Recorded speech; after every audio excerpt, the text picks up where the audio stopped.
We're going to pull and contract into the upper abs, squeezing, blowing the air out, coming up very slow, nice and consistent, trying to focus on nothing but the upper abs and the upper obliques. A lot of people stand close, but we're going to stand back about 1 or 2 feet straight back. Contract where? The upper abs and the upper obliques. Do anywhere from 12 to 15 reps. More advanced technique is sitting on the floor. Sit the same, about maybe a foot away from the cable. It's more of a concentration. The crunch concentrated in the center, less movement, more concentrated.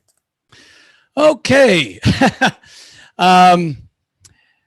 Yeah, I'm always amazed at the recommendations that trainers make. And again, because I understand the anatomy so well, the first question that comes to my mind is, why is this person recommending so many different exercises? And again, it's what I said earlier, which is the fact that trainers want to feel that they're providing value. And the thought is that the person who hears this message is going to perceive this as value, right? Oh, I've never seen that exercise before. I'll give it a try. Well, just because you haven't seen it before doesn't mean it's good, right? But the assumption is anything that's new must be good, right? And that's completely false. In our course, the physics of fitness is physics, right? We explain how the direction of resistance affects the loading of a muscle, right? If you bring the resistance from this angle, it does this to the muscle. If you bring it from that angle, it does this thing, right? So it's important to understand that. The first thing I want to comment on that exercise is just the commentary of upper abs. Okay, you really cannot emphasize upper or lower abs. What I will say is this, is that there was a study that was done by actually one friend of mine and some associates, and they put EMG electrodes on this person's various places of various people's abs. And then they had them do crunches, leg raises, an ab machine, all sorts of things. And they were trying to figure out which exercises, did what, right? Which ones put more emphasis on the upper or on the lower. The result was this. All the exercises, regardless of whether it was a leg raise or a crunch, created the same difference between upper and lower. All exercise produce slightly more tension in the upper and slightly less tension in the lower. All right. So now the question we should be asking, one would be asking if they're partially informed, since we know that, let's say, a bicep cannot be split up into lower end or upper end, right? It's all or nothing. Either the whole muscle fiber contracts evenly like the tug of war rope, or none of it does. So the first question that might come up is, well, if it's only got one origin and one insertion, how is it possible that you can get more tension at all, even a little bit more tension up here than down here? And the answer has to do with those tendinous intersections. And it has to do with the way your spine bends, right? Now, if you look at a spine from the side, you can Google it or whatever, you can see that the head is up here. First it comes out, then there's the lower back right here, then it tips back to the tailbone, right? It's kind of a little S shape. So it's obvious that the part that's already bending slightly forward can bend farther forward. But the part that's curving back can't go the other way. It's just too far for it to go, right? So the spine bends more around the lumbar region, right? So what is right across from the lumbar region? The upper abs, right? So nature, God, designed those fibrous, those tendinous intersections for a reason. They're not there for aesthetics, even though we consider it aesthetic, right? They're there functionally. They're there so that the upper row can have a little bit more force of contraction than the second row. And that row can have a little bit more contraction than the third row, right? And then, of course, what's at the bottom has the least contraction because that's across from the part of the spine that can least bend, right? But again, all exercises have the exact same division. Some exercises rated higher, some rated lower on the activation scale, but they all have the same division of upper to lower.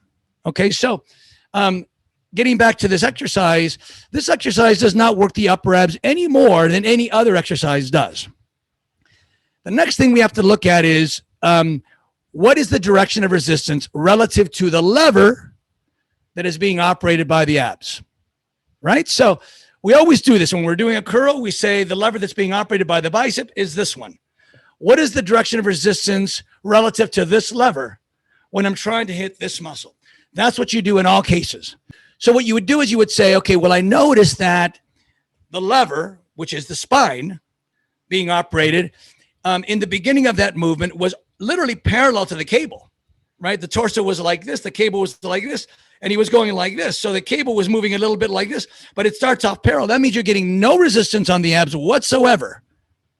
Now imagine if that cable was, instead of coming from this angle, it was coming from this angle, right? Now it's opposing, it's crossing your torso. Now you're getting some resistance at the beginning of the range of motion, as it should be. Right here, starting off with a cable that's pulling parallel to your torso gives you nothing. So when you curl forward, you're never getting perpendicular to that cable. You're only getting maybe 20 degrees at the most with that cable, right? So that only means you're getting about 20% of the weight that's on the weight stack. Now, you might say, well, I love this exercise because I can use a lot of weight. And if I use a lot of weight, it must mean that I'm loading my abs more. No, you're using a lot of weight because you're only getting 20% of it. And you're getting 0% of it in the beginning. So, no, that is not a good exercise. In fact, he even said, usually people start closer, but today we're going to start farther back, right? What does farther back mean? Farther back means that cable is going to be even more parallel than it would have been in the beginning. The closer you get, in fact, if you turn around and face the opposite direction, it would be better still because then it's coming from behind you. The farther in front of you it's coming from, the less resistance you're going to, less percentage of resistance you're going to get. So the next exercise, the next version that he did, which he called advanced, is the sitting on the floor version. Now, obviously, you notice that you cannot sit on the floor unless your knees come way up alongside your torso, right? In other words, there's far more bend in the hip than there was on the standing version, and certainly more than there would be on a kneeling version. And that will make the whole exercise more difficult. Not better, not more advanced for the abs, more difficult, because that degree of hip flexion means that you can't, if you were to examine, let's say a flat crunch, let's just say you were going to get on the floor and you try to do a crunch with your legs and everything flat. You'll notice that it's pretty hard to get your spine to bend that way. Now try it the other way. Now bring your legs all the way up. So there, the hip is bent as much as it was on that exercise. And now try to do a crunch. You'll see that again, it's very difficult to function. And what you find is that there's a sweet spot. There's the right amount of hip bend, which is a little bit, I guess you'd say more than 90 degrees. Okay, so give me 1 second.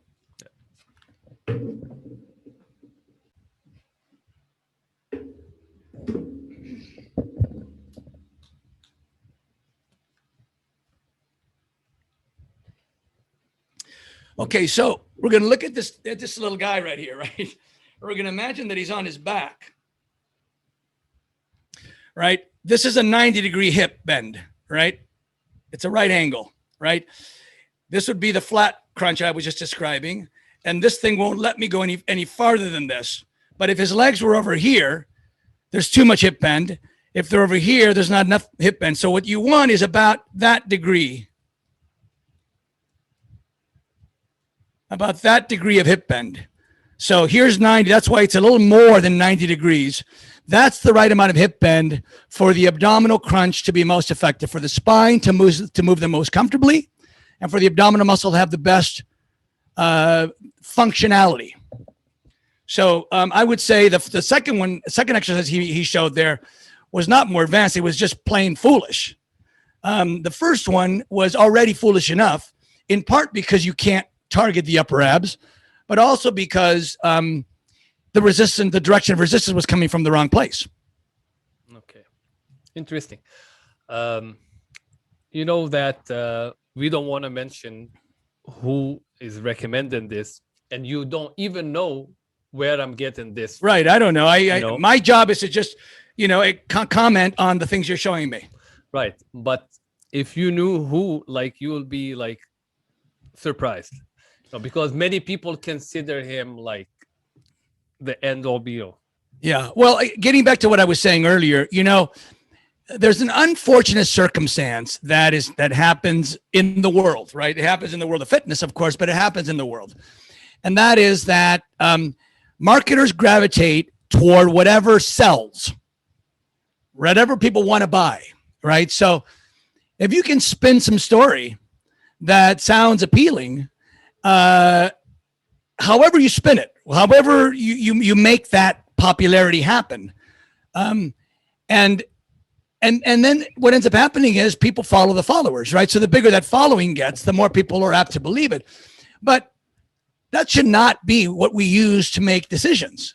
What we should use to make decisions is what works and what doesn't work and why. This is what's important, right? We're not going to try to bash anyone's party just for the sake of bashing someone's party, right? Again, I don't know where you're getting this stuff from, and I don't want to know. I don't need to know. It's irrelevant, right? What I do is I say, what's the anatomical function of that muscle? What's the ideal direction of resistance? What is safe? What is not safe? What is optimum? What is not optimum? How does this differ from that?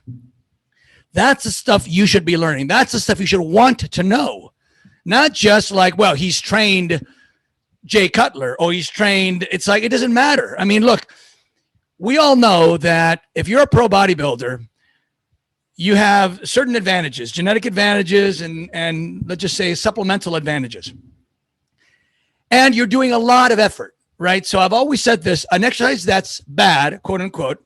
When I say bad, I mean mostly unproductive. If you were to do that unproductive exercise right now, it won't subtract from the benefit you got from some of the better exercises. You still get to keep that benefit that you got over there from the good exercise. This was over here just a waste of time, waste of effort, right? Maybe risk of injury, but it won't take away from this over here. So let's just say you get a guy, I'm going to maybe exaggerate a little bit here. Let's just say you get a guy who does 10 exercises and 4 of them are great and 6 of them are not. And he works like hell with all of them. And then he shows up on stage and he looks good. You don't know, and neither does he, how much each of those 10 contributed.